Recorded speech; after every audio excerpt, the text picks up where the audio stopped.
The Level 1 Detective. Chapter 5, Grinding in the Dark. District 4 was the armpit of Neo Seoul, a tangle of alleyways where the streetlights hummed with a sickly orange glow and the puddles reflected nothing but bad decisions. Ren stood in front of Pixel Paradise, a dilapidated arcade squeezed between a noodle shop and a pawnbroker. The neon sign above the door flickered, the letter P missing, making it read, Pixel Paradise. He pulled his collar up against the acid rain. His ankle throbbed, a parting gift from his escape, but the adrenaline kept the pain distant, a dull noise in the background of his focus. He pushed the door open. The noise hit him like a physical wave. 100 different arcade cabinets screaming for attention. Teenagers with cybernetic implants crowded around fighting games, their reflexes boosted by cheap overclocking chips. The air smelled of ozone, burnt popcorn, and adolescent sweat. Ren didn't look at the games. He walked straight to the back, past the out-of-order VR booths, to a heavy steel door marked, Staff Only. He knocked. 3 rapid taps. Too slow. The door opened a crack. A pair of eyes, magnified by thick goggles, peered out. V1, a voice whispered. Let me in, kid, Ren said. I'm dripping acid on your welcome mat. The door swung open. Ren stepped inside and stopped. The back room wasn't a storage closet. It was a server farm. Racks of cooling fans hummed against the walls. Cables ran across the floor like a nest of black snakes. And in the center of the room, sitting in a custom-built rig that looked more like a cockpit than a chair, was Glitch_Kid. In the game, Glitch_Kid was a nimble, acrobatic halfling who could backflip over giants.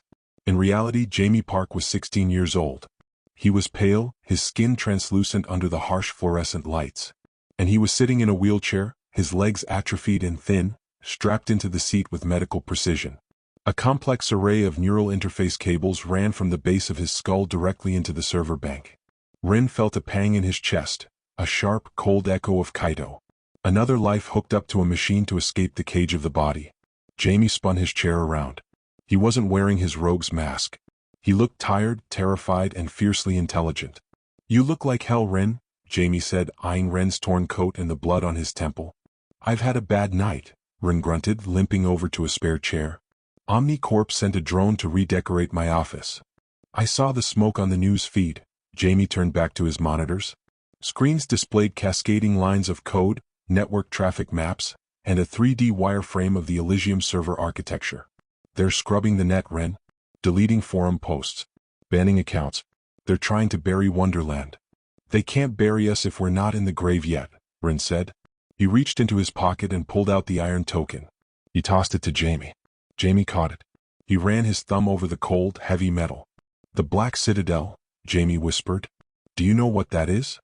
It's the admin console, Ren said. The developer build.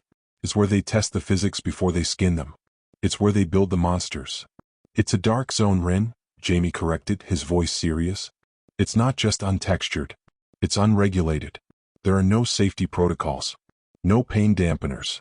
No log-out button. If we jack in there, and we get hit, our brains process that shock as real trauma. I know, Ren said. Like Kaito. Jamie paused. He looked at Ren, his eyes softening. You really think we can stop him? The architect. He has God mode.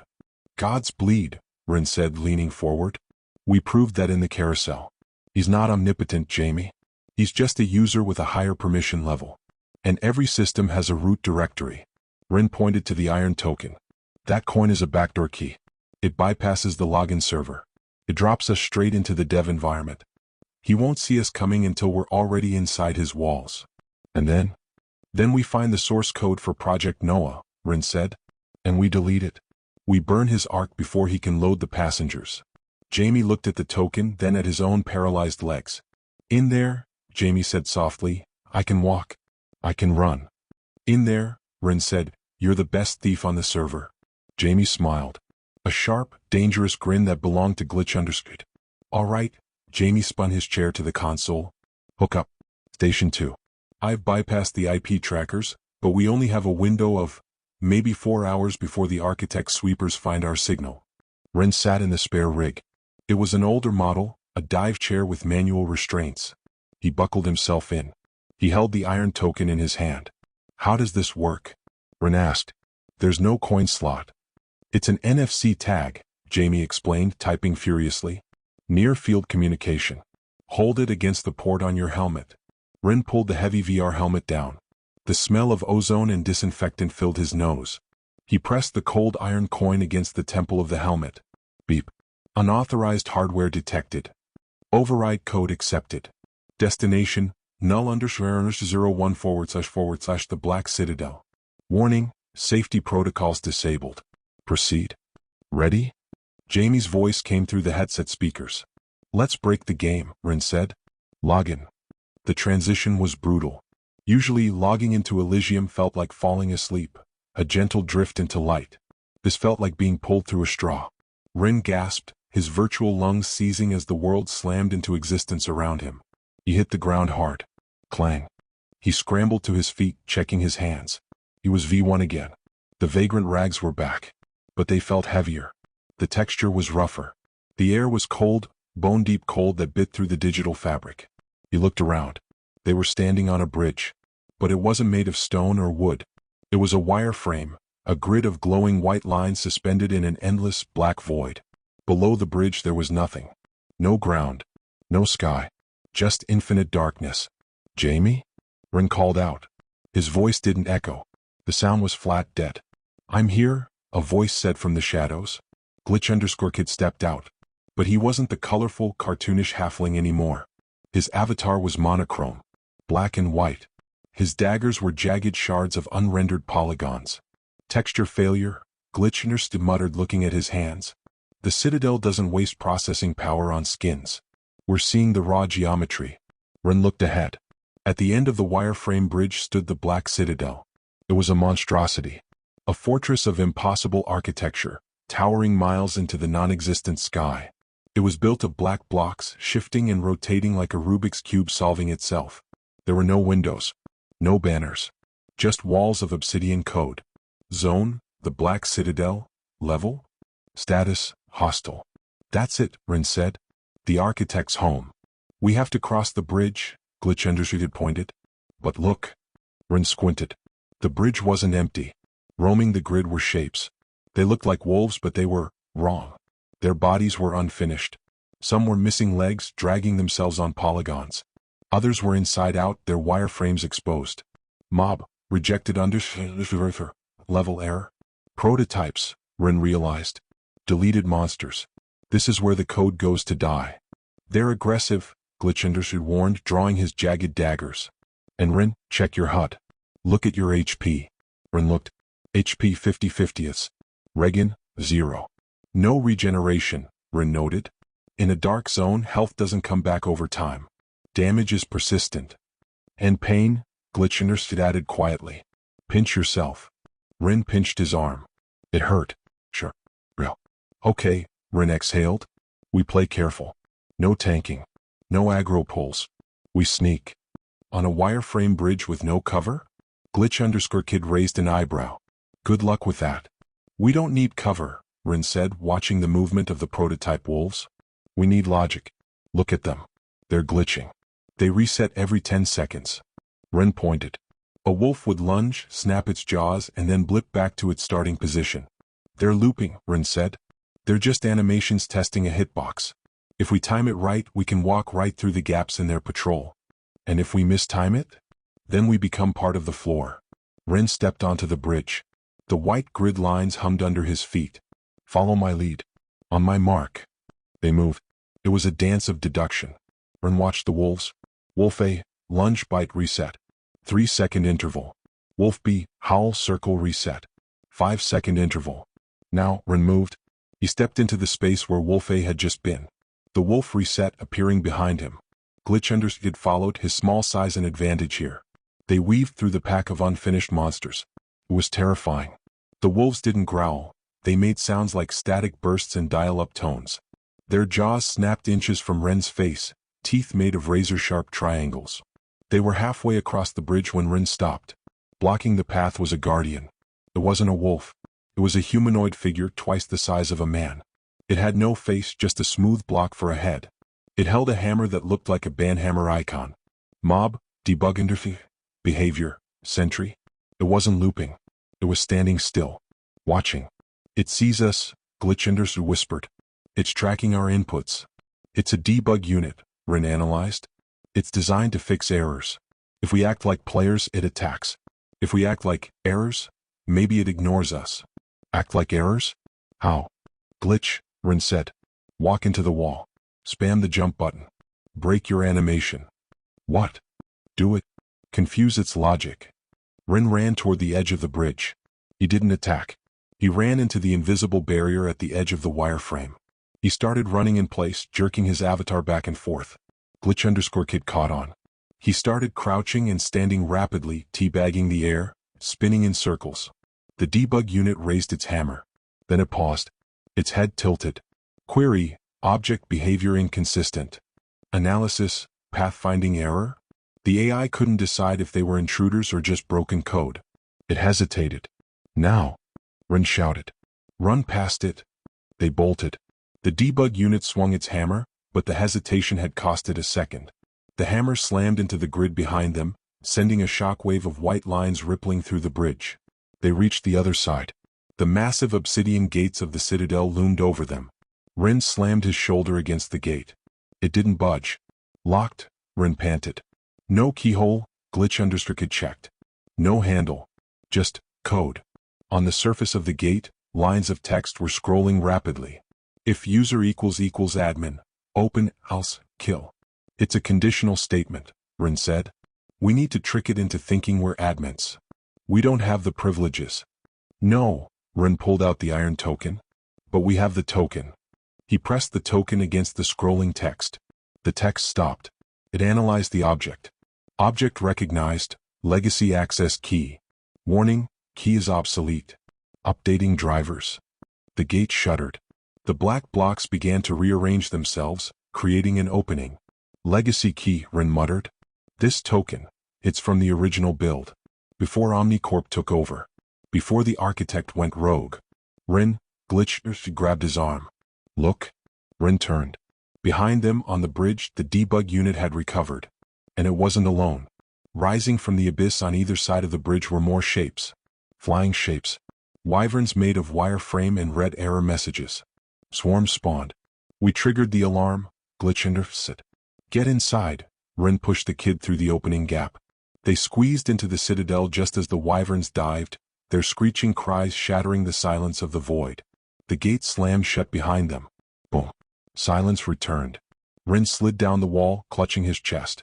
His heart was racing. They were inside. But the interior of the Citadel wasn't a castle. It was a factory. Conveyor belts stretched into the distance, carrying glowing blue orbs, human souls, toward a massive central machine that pulsed with a dark, rhythmic heartbeat. The walls were lined with screens showing the faces of sleeping players. We're not just in the dev room, Ren whispered, standing up and looking at the scale of the operation. We're in the slaughterhouse. Ren, Glitch pointed to a counter floating in the air above the machine. Ascension progress, 82%. The timer, Jamie said. It's still running. Even with the servers offline. He's processing the backlog, Ren realized. He's uploading the people he already captured. Ren checked his inventory. He had his stale bread, his rusty knife, and the iron token. We have to stop that machine, Ren said. How? It's the size of a skyscraper. We grind, Ren said, his eyes hard. We find the weak point. We exploit the mechanics. And we crash this level. He started walking toward the conveyor belts. Stay close, Glitch. In the dark zone, the shadows bite back. The interior of the Black Citadel was not a fortress. It was a factory. Ren and Glitch stood on a narrow, graded walkway suspended hundreds of meters above the floor. But there was no floor. There was only an endless abyss of static, out of which rose colossal pillars of black coating blocks. Connecting these pillars were conveyor belts. Miles of them. Ribbons of light stretching into the dark infinity of the cathedral-like space. And riding the belts were the users. They weren't walking. They were curled into fetal balls, encased in translucent blue spheres of data. Thousands of them. A river of glowing marbles flowing toward the central structure. A massive, pulsating tower that looked like a syringe stabbing the sky. He's not just uploading them. He's processing them. Look. Ren said, and he pointed to a junction in the conveyor belts. A mechanical arm, skeletal and made of wireframe polygons, descended. It scanned a passing sphere. Beep. Status. Compliant. The arm let the sphere pass toward the central tower.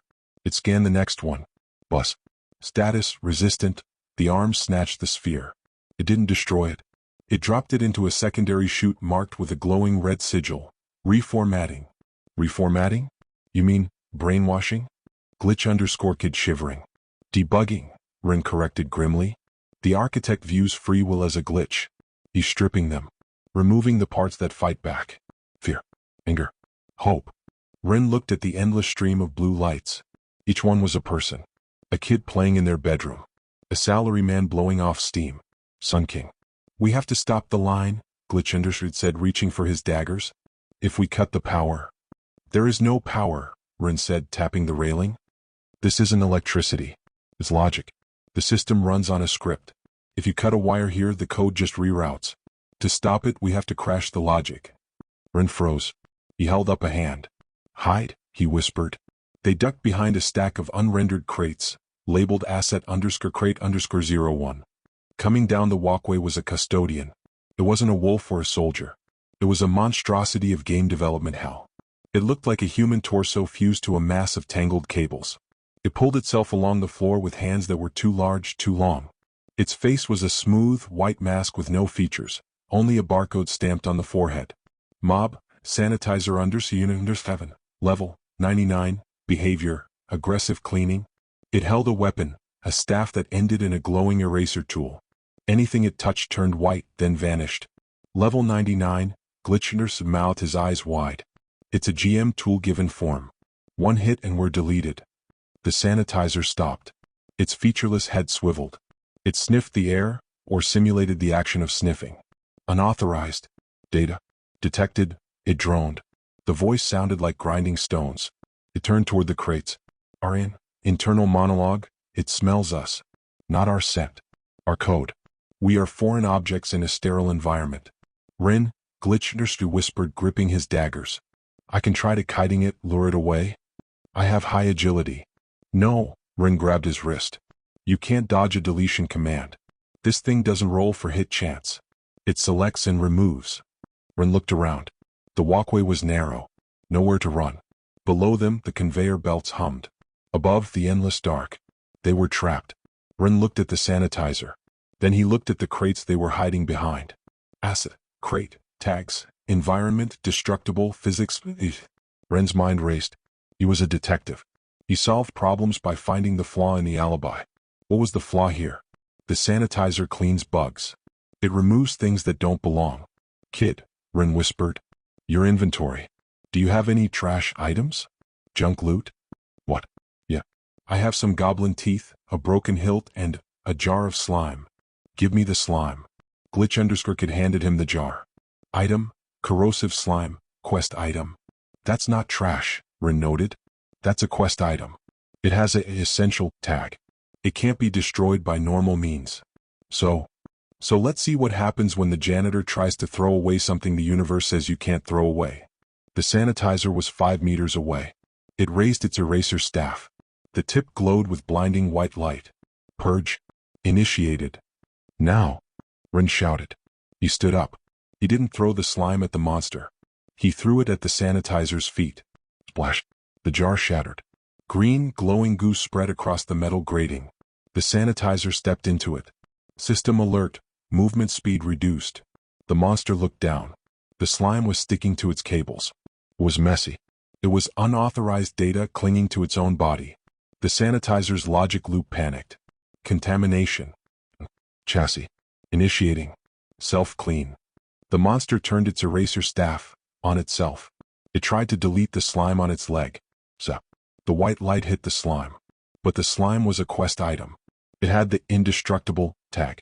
The eraser command conflicted with the quest item tag. Error, cannot delete object.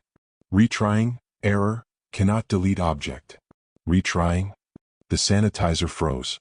Its head began to vibrate. It was stuck in an infinite loop, trying to clean a spot that couldn't be cleaned. Delete, delete, delete, delete. It sounded like a broken record speeding up. Ren grabbed Glitch_kid. Run past it, while its CPU is capped. They sprinted. They had to squeeze past the vibrating monster on the narrow walkway. As Ren passed, he saw the barcode on the monster's forehead flashing red. Fatal system exception.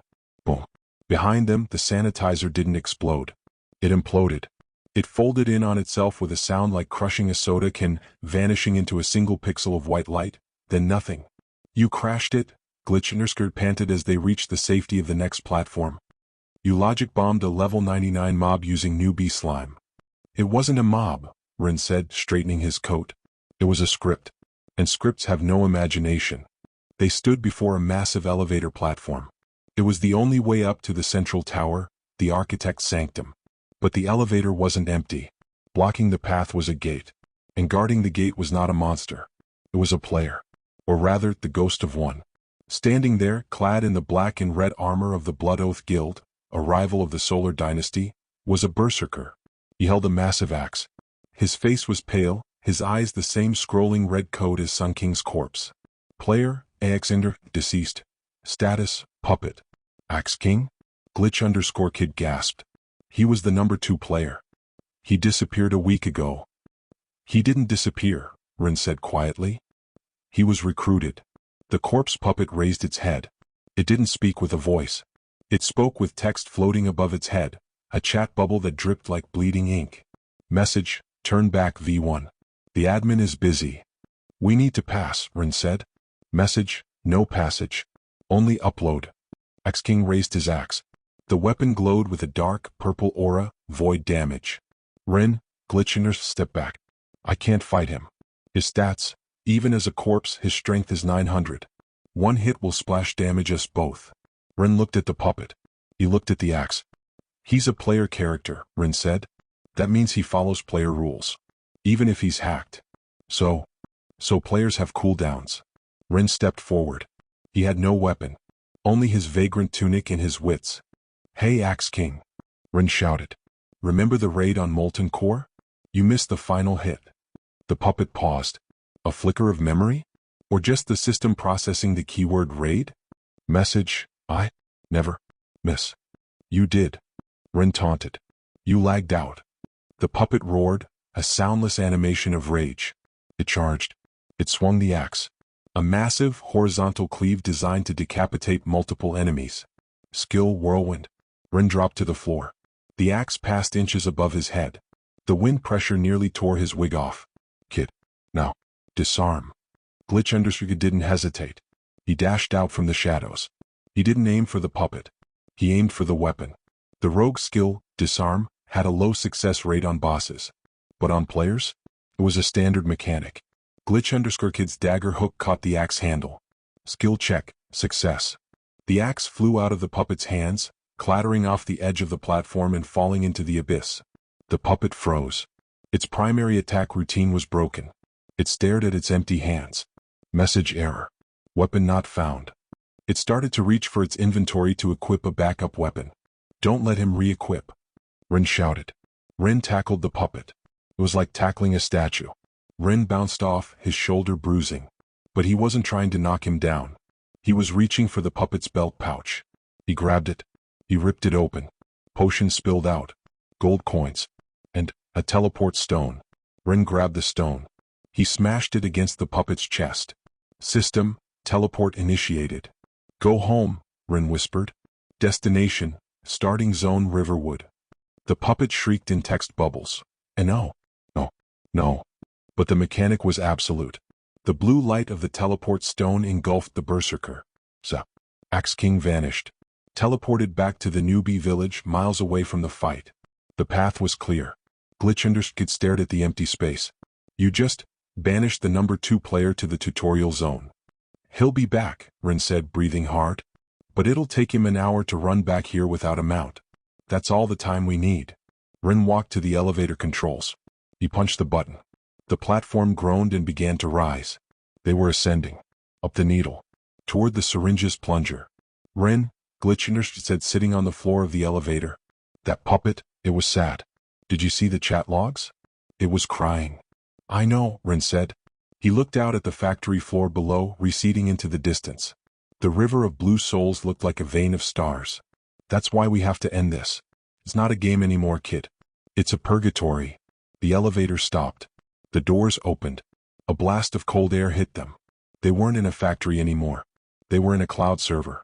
Literally. The room was made of clouds. Floor, ceiling, walls, all white, shifting mist. And in the center of the mist sat a desk. A simple wooden desk. Behind it sat the architect. He was typing on a typewriter. An old, analog typewriter. Clack, clack, clack. He stopped. He didn't look up. "You exploit my mechanics," the architect said. His voice was calm, echoing from everywhere at once. "You break my toys. You disrupt the harvest." He slowly raised his head. His eyes were screens. They displayed Ren's real-world face. "But you cannot exploit gravity, detective. Here. I write the laws of physics." The architect typed a single key. Clack. Gravity, inverted. Ren and Glitch_Kid fell. Upward. They screamed as they plummeted toward the ceiling, which was now an infinite drop into a white void.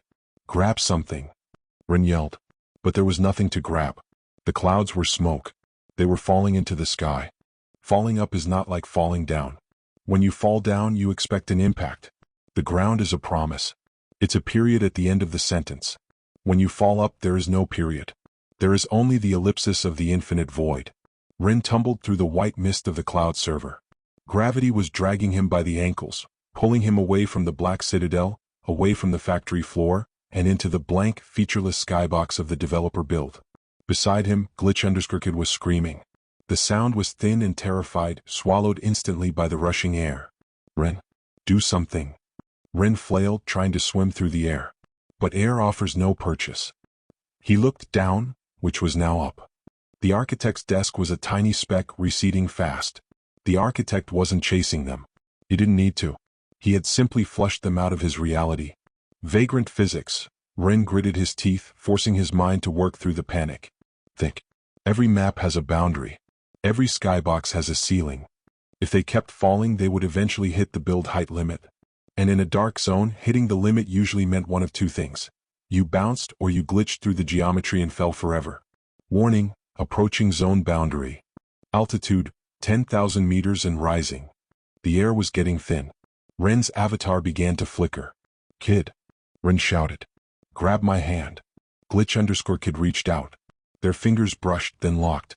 Ren pulled the boy close. "We're going to hit the roof," Ren said. "Brace for impact." "There is no roof." Glitch_Kid yelled, looking at the endless white. "There's always a roof." Ren checked his inventory. He needed a cushion. He needed something to break the physics engine's calculation of terminal velocity. He had nothing. The bread was gone. The slime was gone. He only had the iron token. He pulled it out. The heavy coin was pulling upward, straining against his grip, eager to fall into the sky. "System," Ren whispered. "I am invoking the rule breaker title." System query, specify override. Ren didn't try to change gravity. The architect had locked that variable. Instead, Ren changed his mass.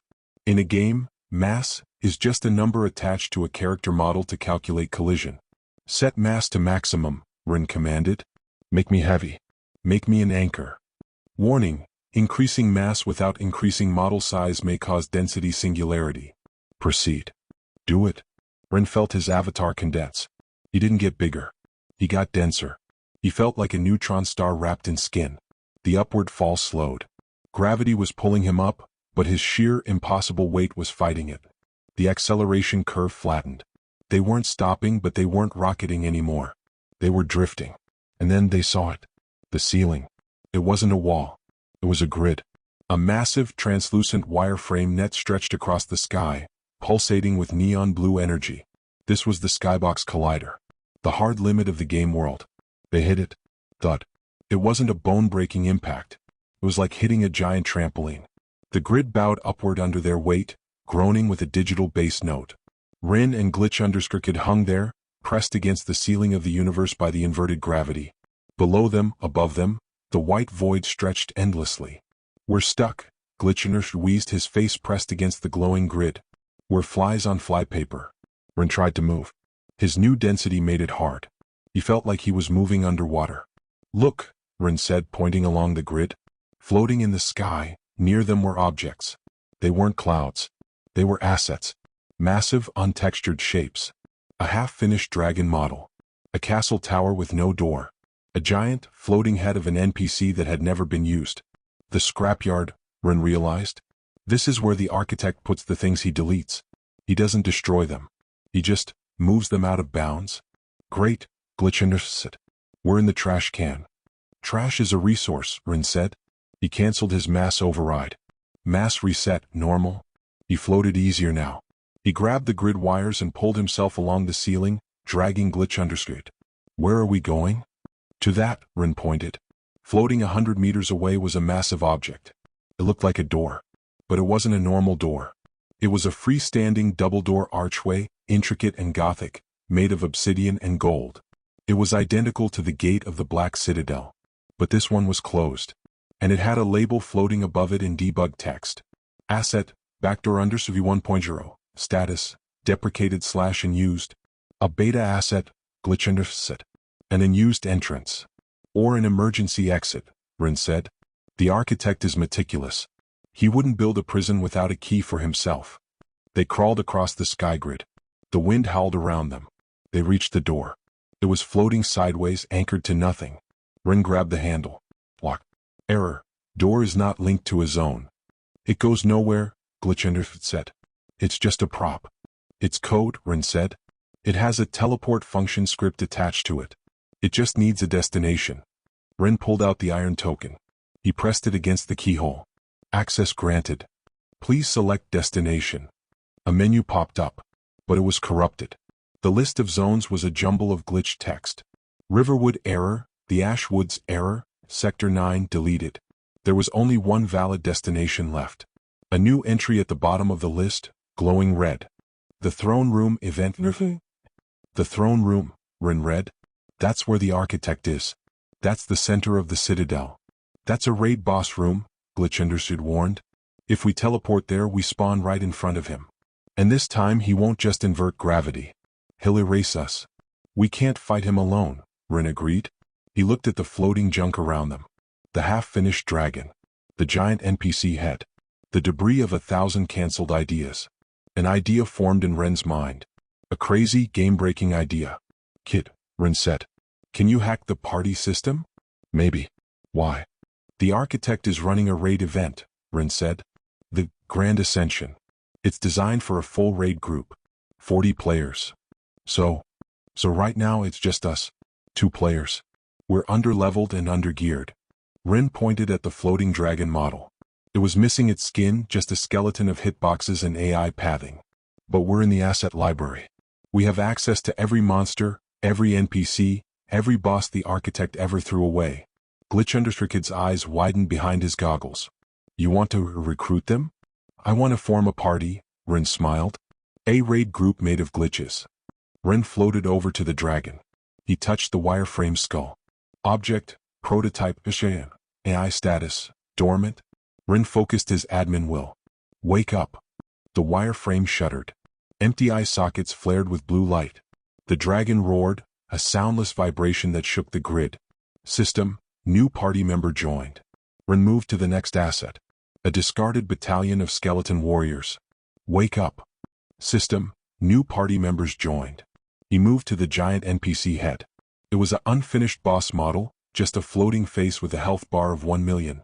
Wake up. Ren worked feverishly. He was building an army. An army of rejects. An army of broken toys. Within 10 minutes, the ceiling of the world was crowded. A swirling vortex of unfinished monsters, glitching NPCs and wireframe beasts, all tethered to Ren's party interface. Party size 40-40, warning, party composition invalid. Too many tanks. No healers. We don't need healers, Ren said, looking at his legion of nightmares. We aren't going there to survive. We're going there to crash the party. He turned back to the floating door. Glitch understood, Ren said. You're the raid leader. You call the targets. Me? The boy looked at the dragon hovering behind him. I've never led a raid. You know the mechanics, Ren said. I'll handle the aggro. Ren grabbed the door handle. Ready? The army of glitches roared in unison. Let's go say hello to the creator, Ren said. He turned the handle. Teleporting to the throne room.